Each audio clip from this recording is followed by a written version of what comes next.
ओम श्री सांब शिवाय नमः। ओम श्री गणेशाय नमः। श्री शिव महापुराण में रुद्र संहिता युद्ध खंड का 52वां अध्याय प्रारंभ करते हैं। अभिमानी बाणासुर द्वारा भगवान शिव से युद्ध की याचना। बाणपुत्री उषा का रात्रि के समय स्वप्न में अनिरुद्ध के साथ मिलन। चित्रलेखा द्वारा योग बल से अनिरुद्ध का द्वारका से अपहरण।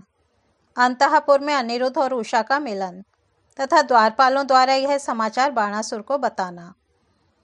सनत कुमार बोले, हे व्यास, अब आप परमात्मा शिव का दूसरा चरित्र सुनिए, जो भक्त वत्सलता से पूर्ण तथा परम आनंददायक है।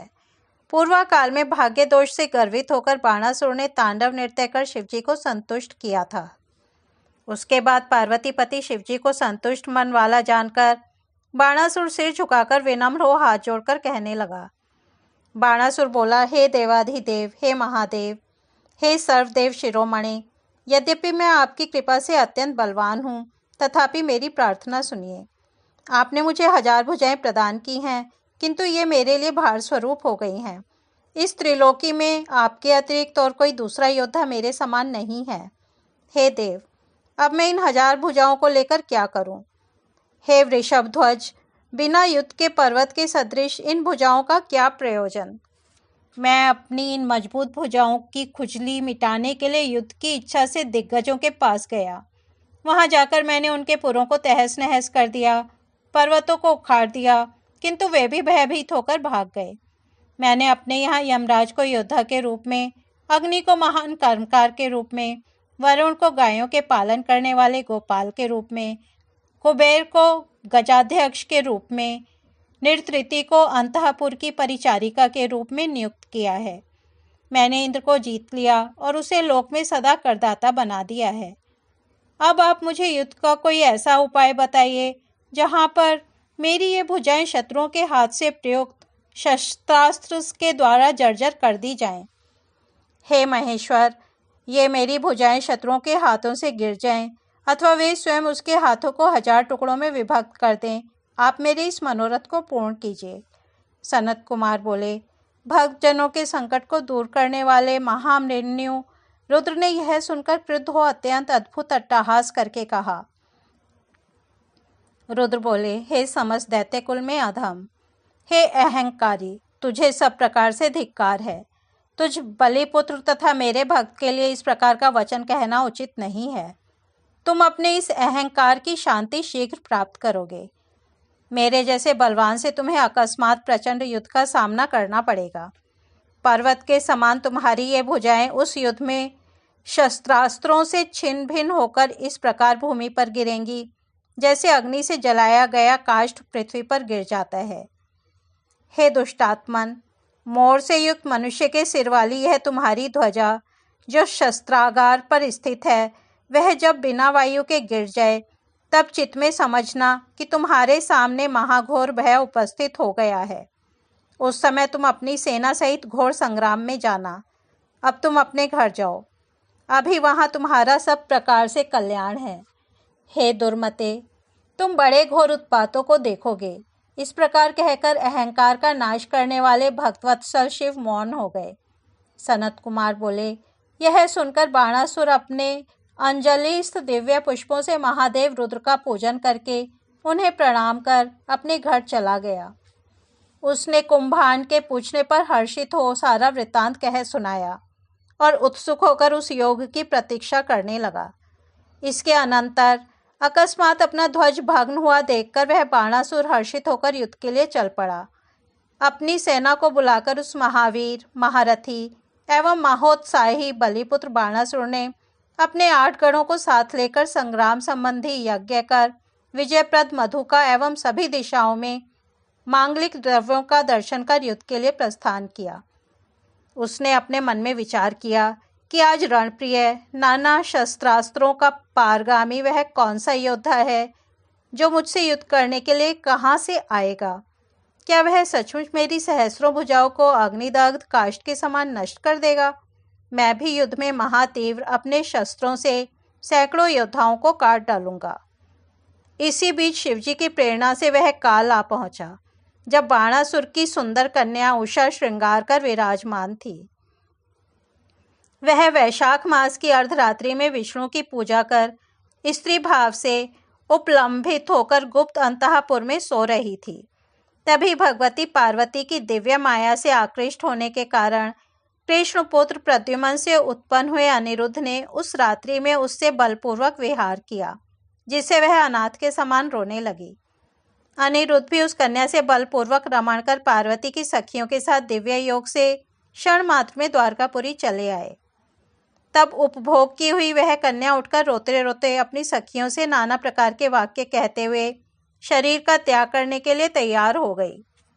हे व्यास जी, जब सखियों ने उसके द्वारा किए गए पूर्व दोष का स्मरण कराया तो वह अपने पूर्व कृत्यों का स्मरण करने लगी। हे मुने, उस समय बाणासुर की पुत्री उषा ने कुंभांड की पुत्री चित्रलेखा से मधुर वाणी में कहा। उषा बोली, हे सखी, यदि पार्वती ने पहले ही इसे मेरा पति निश्चित किया है तो वह गुप्त पति किस उपाय से मुझे प्राप्त हो सकता है जिसने मेरा मन हरण किया? वह किस कुल में उत्पन्न हुआ है? उषा की यह बात सुनकर सखी ने उससे कहा। चित्रलेखा बोली, हे देवी, तुमने स्वप्न में जिस पुरुष को देखा है उसे मैं किस प्रकार से लाऊं? जो मेरे ज्ञान से परे है उसको लेकर आना किस प्रकार संभव है? उसके ऐसा कहने पर अनुरागवती दैत्य कन्या उषा ने उसके वियोग के कारण मरने का निश्चय कर लिया, किंतु उस सखी ने समझा बुझाकर प्रथम दिन उसकी रक्षा की। इसके बाद हे मुनिश्रेष्ठ, कुंभांड की पुत्री महाबुद्धिमती उस चित्रलेखा ने बाणासुर की पुत्री उषा से पुनः इस प्रकार कहा। हे सखी, तुम अपने मन को हरण करने वाले उस पुरुष को बताओ। यदि वह इस त्रिलोकी में कहीं भी है तो मैं उसे लाऊंगी और तुम्हारी विपत्ति दूर करूंगी। सनत कुमार बोले, इस प्रकार कहकर चित्रलेखा ने वस्त्र के ऊपर देव, दैत्य, दानव, गंधर्व, श्वेत, नाग तथा यक्ष आदि के चित्र खींचे। उसने मनुष्यों में वृक्षणी वंशी यादवों, शूर, वसुदेव, बलराम, कृष्ण तथा नरश्रेष्ठ प्रद्युम्न का चित्र खींचा। जब उसने प्रद्युम्न पुत्र अनिरुद्ध का चित्र खींचा तो उस चित्र को देखते ही लज्जित हो उषा ने अपना मुख नीचे कर लिया और मन से वह अत्यंत प्रसन्न हुई। उषा बोली, हे सखी, रात्रि में आकर जिसने शीघ्र ही मेरे चित्त रतन को चुराया था वह यही पुरुष है। मैंने उसे पा लिया। हे भामिनी, जिसके स्पर्श मात्र से मैं मोहित हो गई थी उसे मैं जानना चाहती हूँ। तुम सब कुछ बताओ। यह किसके कुल में उत्पन्न हुआ है और इसका क्या नाम है? उषा के ऐसा कहने पर उस योगिनी ने उसके वंश तथा नाम का वर्णन किया। हे मुनि सत्तम, उसका कुल आदि सब कुछ जानकर बाणासुर की पुत्री उस कामिनी उषा ने उत्कंठित हो इस प्रकार कहा। उषा बोली, हे सखी, अब तुम उसकी प्राप्ति के लिए प्रेम पूर्वक कोई उपाय करो जिससे मैं अपने उस प्राण वल्लभ पति को शीघ्र प्राप्त कर सकूं। हे सखी, मैं जिसके बिना एक क्षण भी जीवन धारण करने में समर्थ नहीं हूँ उसे प्रयत्न पूर्वक शीघ्र यहाँ लाओ और मुझे सुखी करो। सनत कुमार बोले, हे मुनीश्वर, तब बाण की कन्या के द्वारा इस प्रकार कहे जाने पर मंत्री कुंभांड की पुत्री चित्रलेखा विस्मित हो गई और विचार करने लगी। इसके बाद सखी से आज्ञा लेकर मन के समान वेग वाली वह चित्रलेखा उस पुरुष को कृष्ण का पौत्र अनिरुद्ध जानकर द्वारका जाने को उद्यत हो गई। वह ज्येष्ठ मास के कृष्ण पक्ष की चतुर्दशी को प्रातःकालीन से 3 प्रहर बीत जाने पर द्वारकापुरी पहुंची। उस दिव्य योगिनी ने क्षण मात्र में आकाश मार्ग से अंतःपुर के उद्यान में प्रद्युम्न पुत्र अनिरुद्ध को देखा। उस समय सर्वांग सुंदर श्यामवर्ण तथा नवीन यौवन युक्त वे अनिरुद्ध स्त्रियों के साथ क्रीड़ा कर रहे थे। वे माधवी लता से निर्मित मधु का पान कर रहे थे और मन मन हंस रहे थे। उसके बाद शैया पर बैठे हुए उन अनिरुद्ध को उसने तामस योग के द्वारा अंधकार पट से आच्छादित कर दिया। पुनः उस शैया को अपने सिर पर रखकर वह क्षण मात्र में शोणितपुर में आ गई, जहाँ काम पीड़ित वह बाण कन्या उषा उन्मत्त चित्त होकर नाना प्रकार के भाव व्यक्त कर रही थी। उस समय लाए गए अपने पति अनिरुद्ध को देखकर उषा भयभीत हो गई।